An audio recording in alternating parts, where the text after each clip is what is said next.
ঐতিহাসিক শিৱসাগৰ সমষ্টিত আজি যিটো ঘটনা সংঘটিত কৰিলে এখন গুৰুত্বপূৰ্ণ মানে বাতৰি কাকত আজি কাৱৈমাৰী পঞ্চায়তত যিটো ঘটনা মানে জ্বলাই দিয়াৰ যিটো মানে ঘটনা সংঘটিত কৰিলে একে মুখে ধিক্কাৰ দিছোঁ আৰু এটা নতুন ইয়াত আমদানি এই শিৱসাগৰ এই ঐতিহাসিক সকলো মানে গুৰুত্বপূৰ্ণ ব্যক্তি থকা এই ঐতিহাসিক নতুন এটা ৰাজনৈতিক সংস্কৃতি ইয়াত আগমন ঘটিছে বুলি বিজেপি দলৰ যিজন প্ৰাৰ্থী কুশল দৈদেৱৰ ইতিহাস সকলোৱে জানে আৰু এইজন ব্যক্তিয়ে এইজন ব্যক্তিৰ নেতৃত্বতে এই ঘটনাটো সংঘটিত হ'ল আৰু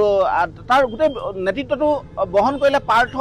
বৰা আৰু পিংকু দুৱৰা নামৰ এই দুজন ব্যক্তিক দলৰ পৰা তেখেতসকলে নেতৃত্বতে গোটেই ঘটনাটো সংঘটিত কৰিছে আৰু আমাৰ দলীয় কৰ্মীসকলক মানে শাৰীৰিকভাৱে অপদস্থ কৰাৰ যিটো মানে প্ৰচেষ্টা কৰিছে তাক আমি একমুখে ধিক্কাৰ দিছোঁ আৰু আমি এটা কথা তেখেতসকলক আমি সকীয়াই দিব খুজিছোঁ যে এইটো এটা আমাৰ এই এনেকুৱা ধৰণৰ ঘটনা যাতে ভৱিষ্যতে নকৰে আমাৰ প্ৰাৰ্থীসকলক আমি বহুত সংযমী হৈ আছোঁ আমি শিৱসাগৰত আমি এনেকুৱা এটা বাতাবৰণ বিচৰা নাই আৰু আমি এটা কথা আমি উপলব্ধি কৰিছোঁ যে এনেকুৱা ধৰণৰ আচলতে এই যিটো আমদানিকৃত সংস্কৃতিয়ে আমাৰ শিৱসাগৰ সচেতন মহলৰ আচলতে এইটো এটা দৃষ্টি আকৰ্ষণ আমি কৰিব খুজিছোঁ যে এনেকুৱা ধৰণৰ এটা ব্যক্তিৰ হাতত এনেকুৱা ধৰণৰ এজন জনপ্ৰতিনিধিৰ হাতত আছে আমাৰ শিৱসাগৰ সমষ্টিৰ ভৱিষ্যতৰ কাৰণে কেনেকৈ ধৰণে সুৰক্ষিত হৈ থাকিব এইটো এটা আমাৰ এটা ডাঙৰ প্ৰশ্ন হৈ উঠিছে আমি সকলো আমাৰ দলীয় সতীৰ্থক সংযমী হৈ থাকিবৰ কাৰণে অনুৰোধ জনাইছোঁ আৰু আমাৰ গণতন্ত্ৰৰ যিটো আক্ৰমণ হৈছে চতুৰ্থ স্তম্ভৰ ওপৰত এই আক্ৰমণক আমি পুনৰবাৰ কৈছোঁ ধিক্কাৰ দিছোঁ আৰু মই সকলো সতীৰ্থকে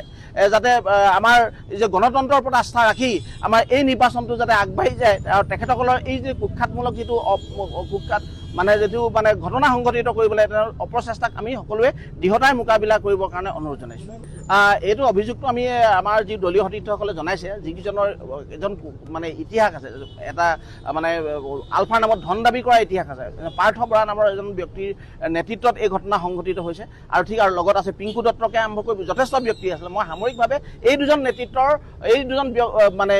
কুখ্যাত যুৱকৰ নেতৃত্বত এই ঘটনাটো সংঘটিত হৈছে বুলি আমি গম পাইছোঁ অসমত ৰাজনীতি হ'ব লাগে মূল্যবোধৰ ৰাজনীতি কিন্তু আমি দেখা পালোঁ এইবাৰ শিৱসাগৰ সমষ্টিত ৰাজনীতি একেবাৰে এক হিংসা জৰ্জৰিত পৰিৱেশৰ মাজত হৈ আছে আমি দেখা পালোঁ যে গণতন্ত্ৰৰ চতুৰ্থ স্তম্ভ এখন সংবাদপত্ৰ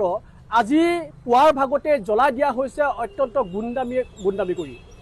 আৰু এই বিষয়টো অনুসূচিত জাতি ছাত্ৰ সন্থাই গৰিহণা জনাইছোঁ ধিক্কাৰ জনাইছোঁ আমি ইয়াৰ পৰা ক'ব খুজিছোঁ যে যিজন প্ৰাৰ্থীয়ে তেওঁৰ সাংগু পাংগুৰ জৰিয়তে এই কাম কৰাইছে তেওঁলোক সংযম হোৱাটো ভাল কাৰণ শিৱসাগৰত এনেদৰে নিৰ্বাচনী হিংসা পূৰ্বতেও হোৱা নাছিল আৰু আমি এতিয়াও হোৱাৰ আশংকা কৰোঁ আৰু এই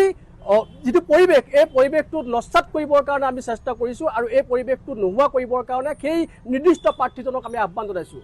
আৰু সমান্তৰালকৈ আমি ক'ব খুজিছোঁ যদি তোমাৰ কিবা কুকৰ্ম আছে এই কথা কাকতত প্ৰকাশ হ'ব এই কথা সংবাদ মাধ্যমত প্ৰকাশ হ'ব তাৰ বিৰুদ্ধে যদি তুমি গুণ্ডামি কৰা তাৰ বিৰুদ্ধে যদি তুমি এনেদৰে নিৰ্বাচনী হিংসা কৰা এই কথা কেতিয়াও মানি লোৱা নহ'ব শিৱসাগৰবাসীৰ ৰাইজকো আমি আহ্বান জনাইছোঁ যে এনেদৰে যিসকলে আচলতে সমগ্ৰ শিৱসাগৰখন জ্বলাব বিচাৰিছে এনেদৰে যিদৰে আচলতে শিৱসাগৰখনক এক অৰাজক পৰিৱেশৰ সৃষ্টি কৰিব খুজিছে নিৰ্বাচনী হিংসাৰ জৰিয়তে সমগ্ৰ অসমত আচলতে শিৱসাগৰখনৰ গৰিমাক আচলতে নস্যাৎ কৰিব খুজিছে তেনেকুৱা ব্যক্তিক আপোনালোকে ভোট নিদিব তেনেকুৱা ব্যক্তিক আপোনালোকে ধৰি বান্ধি তেওঁ আচলতে যি অহং মনোভাৱ তেওঁ আচলতে যি ক্ষমতাৰ লোভ দেখুৱাই বা ক্ষমতাৰ আচলতে যিটো আচলতে তেওঁ কাৰসাজি দেখুৱাই এনেদৰে কাৰ্য সিদ্ধি কৰিছে তেখেতৰ ইয়াৰ বিৰুদ্ধে থিয় দিয়াটো কিন্তু শিৱসাগৰবাসী ৰাইজৰ